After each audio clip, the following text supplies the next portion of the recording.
Hello everyone. आज का हमारा टॉपिक है difference between plant cell and animal cell. कल लास्ट क्लास में हमने डिस्कस किया था सेल ऑर्गेनेल के बारे में। आज का हमारा टॉपिक है डिफरेंस, हम लोग पढ़ेंगे प्लांट सेल और एनिमल सेल। ये क्लास 9th के लिए और 10th के लिए और बाकी सारे एग्जाम्स के लिए भी बहुत ज़्यादा इंपॉर्टेंट है, क्योंकि ये बहुत बेसिक क्वेश्चन है कि सेल से रिलेटेड ये बहुत ही बेसिक क्वेश्चन है, प्लांट सेल और डिफरेंस एनिमल सेल में डिफरेंस। ठीक है, देख लेते हैं कि ये है क्या। सबसे पहले बेटा बोल रहा है कि cell wall present. Plant cell में क्या होता है? सेल वॉल प्रेजेंट होता है। ये देख सकते हैं आप, ये क्या है? सेल वॉल है। प्लांट सेल में क्या होता है? सेल वॉल प्रेजेंट होता है और एनिमल सेल में सेल वॉल एब्सेंट होता है। यहाँ आपको कहीं पे भी सेल वॉल नहीं दिखेगा, तो सेल वॉल क्या होता है? एनिमल सेल में एब्सेंट होता है। नेक्स्ट देख लेते हैं कि cell membrane present. Plant cell में सेल मेम्ब्रेन प्रेजेंट होता है, जबकि सेल मेम्ब्रेन एब्सेंट होता है किसमें? एनिमल सेल में। उसके बाद सबसे इंपॉर्टेंट पॉइंट है जो, वो ये है कि mature plant cell have permanent and large central vacuole. अगर आप इस फिगर को, प्लांट सेल के फिगर को ध्यान से देखें तो ये रहा हमारा वैक्यूल। ये जो ग्रीन कलर का पोर्शन है ये क्या है? हमारा वैक्यूल है। और ये वैक्यूल के अंदर क्या भरे हुए हैं? डाइजेस्टिव एंजाइम है। ठीक है, अब यहाँ पे क्या बोल रहा है बेटा कि permanent and large central. Permanent होते हैं, ये कभी भी गायब नहीं होंगे, डिसअपियर नहीं होंगे वैक्यूल, ये परमानेंट होते हैं। सेंट्रल वैक्यूल मतलब सेंटर में रहते हैं। ठीक है, प्लांट सेल में क्या होते हैं?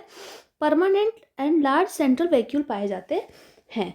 अब वहीं पे अगर एनिमल सेल की बात करें तो वैक्यूल्स आर स्मॉल। अगर आप इसमें ध्यान से देखेंगे तो आपको वैक्यूल कहीं पे भी नहीं दिखेगा। क्यों?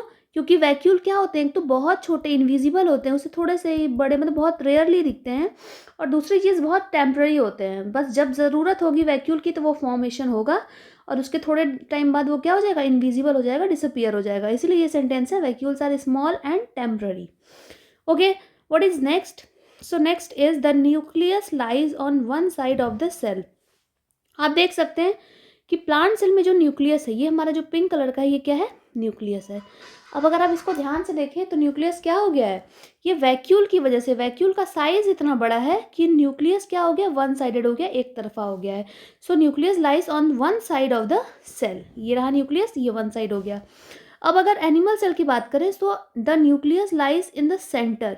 अब इसमें न्यूक्लियस देखते हैं, अगर एनिमल सेल की हम बात करें तो इसमें न्यूक्लियस क्या होता है? सेंटर में होता है। क्यों सेंटर में होता है? क्योंकि इसमें वैक्यूल इतने बड़े नहीं होते हैं कि वे वो न्यूक्लियस की पोजीशन को क्या करें? अफेक्टेड करें। बात क्लियर हो गया? So the nucleus lies in the centre in animal cell. So what's next? Next is Golgi body present as dictyosome. बेटा प्लांट सेल में जो गोल्जी बॉडी होती है उसे हम किस नाम से जानते हैं? डिक्टायोसोम के नाम से जानते हैं। वहीं पे अगर एनिमल सेल की बात करें so prominent Golgi body is present. ठीक, नेक्स्ट क्या है? प्लास्टिड एब्सेंट होते हैं किसमें? एनिमल सेल में। सॉरी, प्लास्टिड प्रेजेंट होते हैं हमारे प्लांट सेल में। अगर आप इस फिगर को ध्यान से देखें तो ये प्लास्टिड है।